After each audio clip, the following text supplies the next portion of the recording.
So students, this is our next experiment for process control 2 lab, which is a feed forward control system. So in this experiment we will see how a feed forward and a feedback controller works combinedly together. So let us take an example of a typical heat exchanger process. As we have done in the first experiment, the example was of a typical temperature system, which is nothing but this heat exchanger process. So we are going to design a feed forward feedback controller for the same heat exchanger process, right? So basically what the heat exchanger process contains, it contains a reactor which is called a steering tank. You can see this is the steering tank. Liquid inflow is there. The top inlet delivers liquid to mix in the tank. So this is the liquid inflow which is going to mix inside the tank, right? Then the tank liquid must be maintained at constant temperature. Our goal is to maintain the temperature of this tank at a particular constant temperature. We have to maintain, right? So how it can be achieved? It can be achieved, liquid inflow is flowing into the tank. So for this inflow, the temperature of this tank may vary. Some disturbances may occur, not may, definitely will occur. So we have to maintain the inside temperature by controlling the steam flow rate. The steam flow rate is controlled by this control valve. So by controlling this steam flow rate, we are going to maintain this temperature, and this temperature is going to change or vary due to this inflow rate, correct? So this is our whole system. So the theory part of this heat exchanger process elaborated here. You can go through this. Now feed forward control. What is the feed forward control? Basically we used to control our control strategy. Till now we have studied about the feedback control system. Feedback means we are taking the output as the feedback to the controller, which is going to compare with our set point, right? So here feed forward is required. Why? For the inflow temperature, there is going to change in the temperature of the tank due to this inflow. There are main source of the temperature fluctuation in the tank. So main source of the temperature, which is our liquid inflow, it may vary. To reject such type of disturbances, feed forward is we are going for feed forward rather than feedback system. This is an alternative of feedback system, right? So combinedly feed forward and feedback we are going to use. Firstly we will see how feed forward system actually works. So this is nothing but the transfer function, for overall transfer function of that disturbance we have to determine. So feed forward we are going to see how the feed forward controller works. Before that we have to determine the disturbance. We have to identify the disturbance, because we are going to design a controller, a feed forward controller. When we can only design a feed forward controller if and only if the disturbance is measurable. So we are going to design a controller for a particular measurable disturbance. Such disturbances which is you can measure or you can identify from the plant. For that predetermined disturbances which may occur or which may alter the output, for that only we can design a controller to minimize or to nullify the disturbance. So for that we have to model a Simulink model for the whole system. So we'll see how the Simulink model occurs. So for that disturbance rejection, we have to design a feed-forward controller. So GD here you can see, just see now. Afterwards, when I'm going to explain you the Simulink model, then only I'll clarify it. See, F is nothing but feed-forward controller, or you may denote it by GFF, feed-forward. And GD is nothing but disturbance model, and GP is our main process. So feed-forward controller is nothing but minus GD upon GP. So in the heat exchanger process, you can see this is a combined feed-forward and feedback control system. First of all,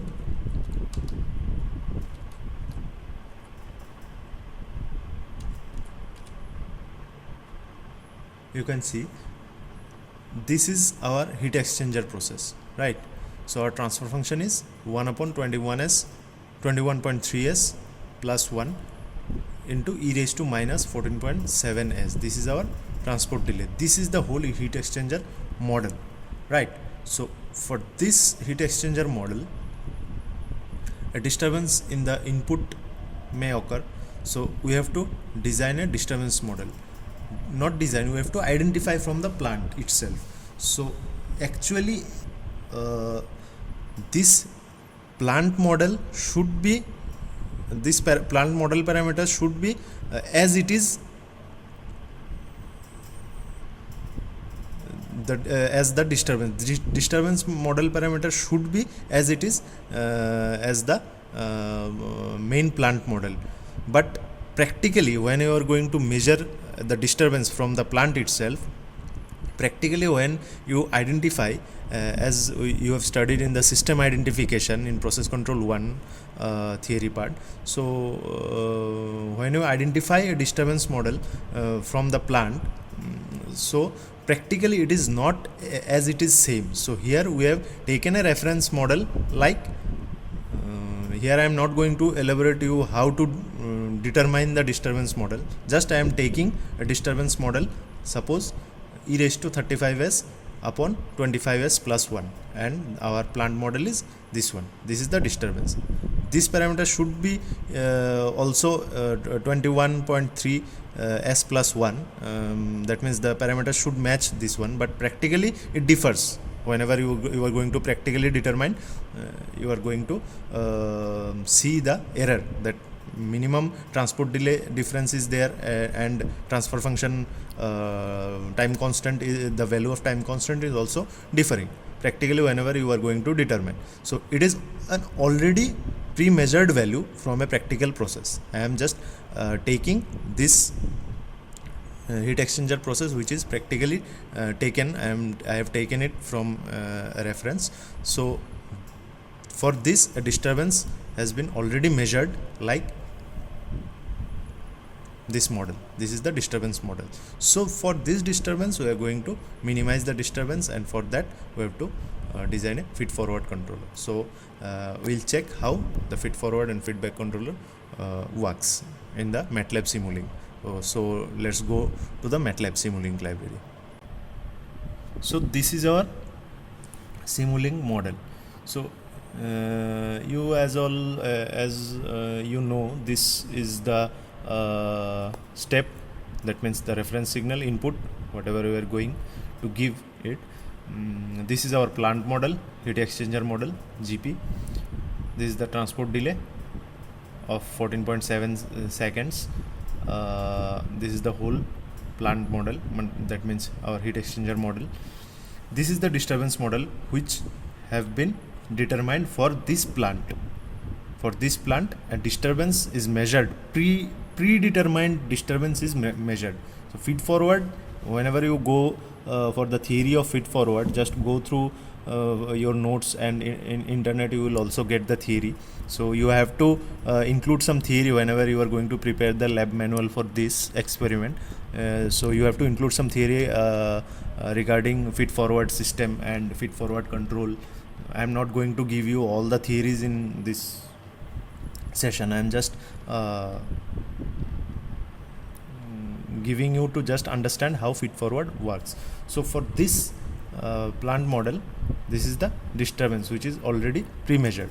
So for this disturbance, we have to see how it affects the input and how it can be minimized. So as I said earlier, feed forward controller we are going to design. So GFF is nothing but minus GD upon GP. So minus GD, that means disturbance model, upon GP, that means minus 1 upon 25s plus 1 e raised to minus 35 s e raised to minus 35 s upon 1 upon 21.3 s plus 1 e raised to minus 14.7 s. So whenever you calculate these two, you will get minus 21.3 minus 1 upon 25 s plus 1 into this is 35. So minus 35 in the numerator it will go by taking the reciprocal. So 35 minus 14.7, you will get 20.3. So e raised to 20.3 up into this part. This is your feed forward controller. So we have designed the feed forward controller based upon the plant itself and the disturbance model which we have already determined from the plant. So from these two, our feed forward controller already we have designed. So initially no feedback is there, only feed forward controller I have given. So you can see the disturbance signal is this one. This is the disturbance model for the signal whatever we are going to get as a disturbance. This is the model for that disturbance signal, right? So this input we are going to give into the plant through a feedback controller, through a feed forward controller which we have designed due to this disturbance model, right? So this is nothing but our feed forward strategy. So now we will see the response. Initially the step we have given 20, that means 20 is our set point. We have to maintain 20. This is 14.7. You can see this is 21.3 and 1. This is nothing but the feed forward controller whatever we have designed or calculated from these two. This is the disturbance model and this is the disturbance signal at 100 seconds of an amplitude of -5. You may give any value as a disturbance. We don't know about this amplitude. We have just taken randomly and based upon this disturbance we have designed a disturbance model, because rather than this we cannot feed forward, we cannot design a feed forward controller for the disturbance, because you are going to design the feed forward controller based on a measured disturbance, right? So you have to measure or you have to determine the disturbance model first. So this is our disturbance model. So just see, no feedback controller is there, so no comparator should be there. This is the response of our plant, correct? So now we'll see along with the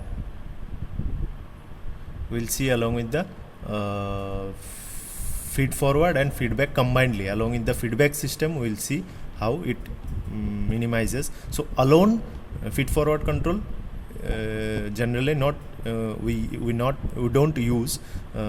Feed forward is always used along with the feedback generally. So we'll see how the feedback and feed forward. I have just shown you how the model looks like, how the feed forward system looks like. So along with this I'm going to give a feedback into the same plant, same model, right? So So this is our total feed forward and feedback control system. So here a comparator is there, a feedback signal is there, PID controller is there. I am going to take the PI mode for this, right?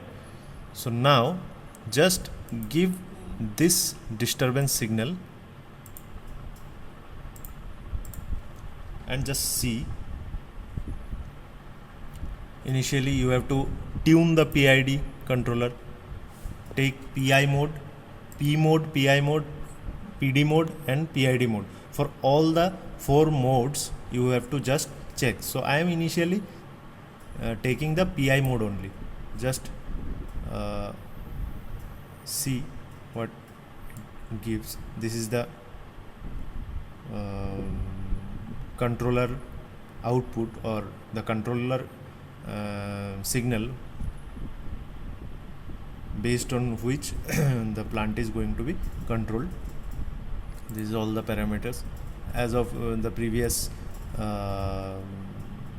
experiments I have shown you the tuning procedure. So just go through that. P and I, that means Kp and Ki values are there. Just run it and you will see this is the controlled output. So just before that, if we don't give the feed forward controller into the same plant, without giving the feed forward controller, disturbance is already given. So the disturbance signal, how it affects, and for this disturbance signal, disturbance model we have taken, which is nothing but this one. For this disturbance signal we are designing a feed forward controller like this. So before designing this feed forward controller, before applying this feed forward controller into the loop, just see how the disturbance affects. You can see this instant disturbance of